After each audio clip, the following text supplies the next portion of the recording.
Okay, so now we're ready to learn a top stitched hem. This is the type of hem on a pair of jeans, or like I have here, a pair of chino style pants or khaki pants. And this is when we cut, double turn the edge twice, and then just stitch right on top of it using a matching thread color. So we've got our chalk marking here of where we're bringing the new hem up to. So we're going to be cutting off quite a bit. We want to line up the bottoms of our pants so that we can make a chalk line all the way across and make it easier to cut off. So we're going to measure, this is about 7 1/4 inch up from the bottom. The other leg is about 7 1/2, but we're going to balance that out and go just about 7 1/4 for both. And then I'm going to measure up across 7 1/4, making a few marks all the way across.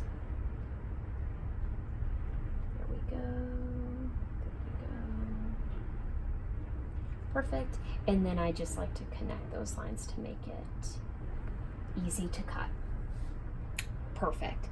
So now we're gonna take our ruler and measure what the original hem width is, which is 3/4 inch.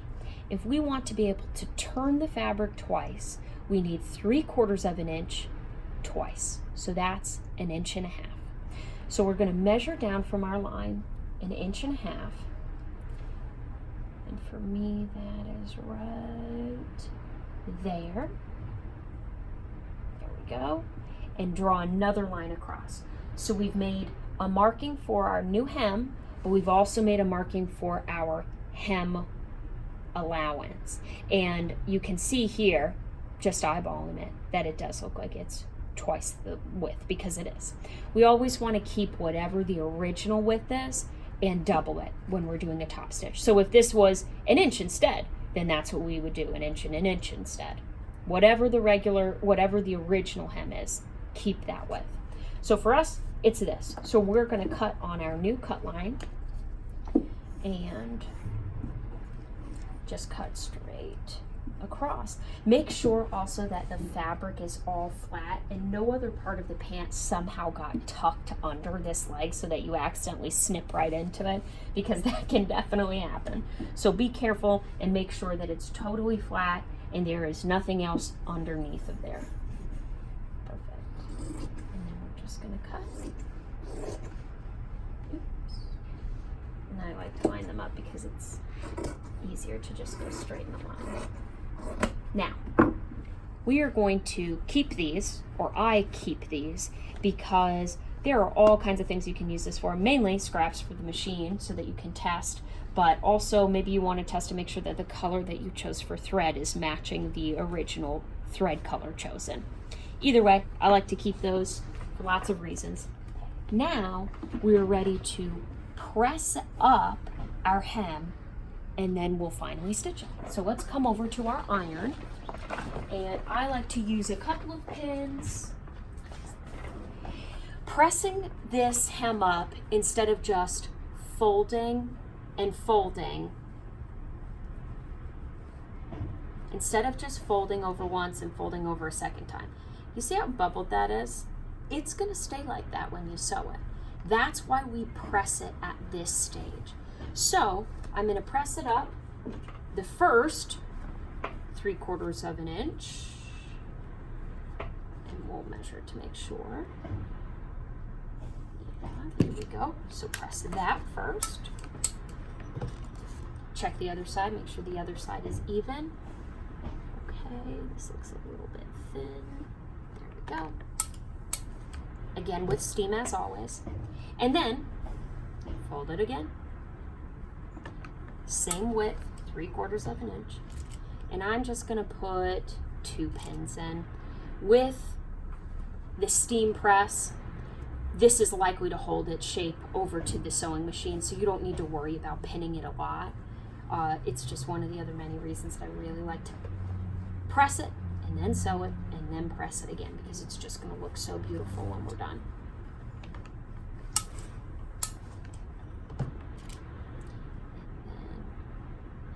pin there, and maybe one more over here. Okay, great. Now we're ready to sew. So you can do this one of two ways. You can either sew from the wrong side, as long as the fabric is thin enough, but having to keep this side of the cuff out of the way, because we've got a circle here, can tend to be a little more difficult. So I actually like to pull the leg to the right side, like this, and I like to sew with this part of the cuff up. See how much easier it's going to be to feed that and make sure that none of the rest of the pant hem is getting caught under the machine without us seeing. That's why I like to do it this way. Now, I always start on a seam because the back stitching is a little more visible, and I always want that to just be on a seam so it doesn't look natural. And I'm trying to sew very close to that pressed edge. This would be impossible if we had not pressed it yet, because it would just be too floaty and bubbly.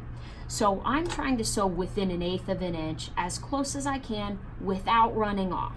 So I want to make sure I'm very much on the hem, sewing directly through the allowance and directly through the top, not too far, not off of the edge, but not too far from the edge.